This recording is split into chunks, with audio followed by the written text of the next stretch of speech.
questions that you can think on that we should have hit. I can think of something. Why don't we talk? Because I know there's going to be some questions like the what ifs. What if a teacher or a student is showing signs? What if a teacher or student is diagnosed positive?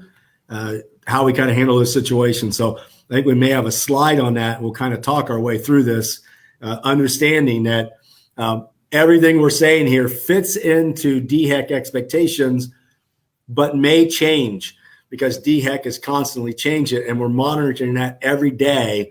But right now, this would be the protocols that we would follow. Thank you for making that a little bigger so I can see it. If a child or a student is showing symptoms, the nurse will isolate them. We say in the clinic, actually, we're going to use the huddle room.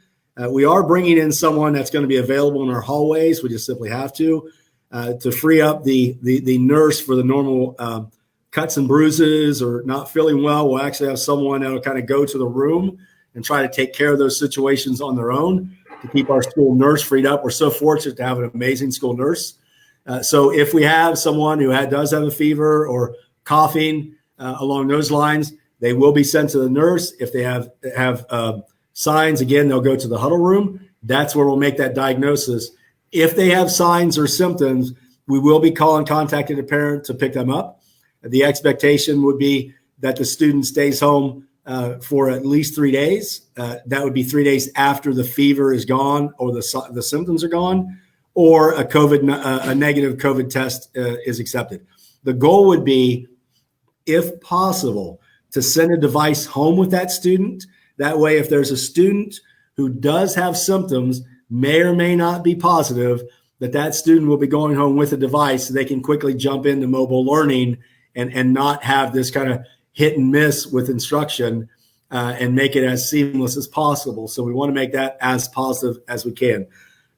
If we have symptoms, again, as we covered there, the student or teacher would stay home for 3 days with no temperature or that negative test. If we have a positive test for COVID-19, the very first thing we're going to do, guys, the CSUSA team is incredible. They'll kind of work with us and guide us through that.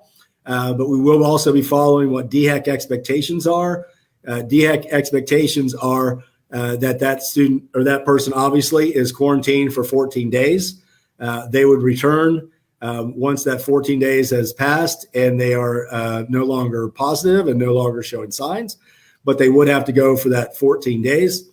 With that, if any student, and this is the part I want to make clear, if you look at the DHEC expectations for what about the rest of the class, what about other teachers, when they talk about the spread, particularly as closely as we are going to monitor the social distancing, right now they're looking at coming in contact with someone positive would be 15 minutes without social distancing. We are making sure that there's never a time in our building where there should be more than a couple minutes to where social distancing, even with masks, takes place in our building. But if there was someone, whether we're monitoring and changing the way we're going to be doing our grade level meetings with our teachers, how we're doing our staff meetings, even arrival dismissal, even our serve team meetings, instead of all of us being in a room, we'll kind of be doing that with Zoom, as silly as that sounds, even though we're in the building, just to make sure that we aren't around each other without social distancing. We're not with each other in a room any more than we have to be. That way, if there is a positive test, it may not impact a dramatic group of students. If there is a positive test, whether it be student or staff, the entire building will be notified. We will notify everyone, so you have that information. If at that point, even if your son or daughter wasn't in contact, you opted to go fully mobile, we firmly believe that we've established to where we can kind of make that as quick as possible and make those adjustments. And again, it's much more, we need more time to go from fully mobile to class than we need for you to go fully mobile. We think we can make that transition in a day or so pretty quick, and we'll be working with our teachers on that. Guys, anything else that I should have hit on with the positive or positive symptoms or positive tests?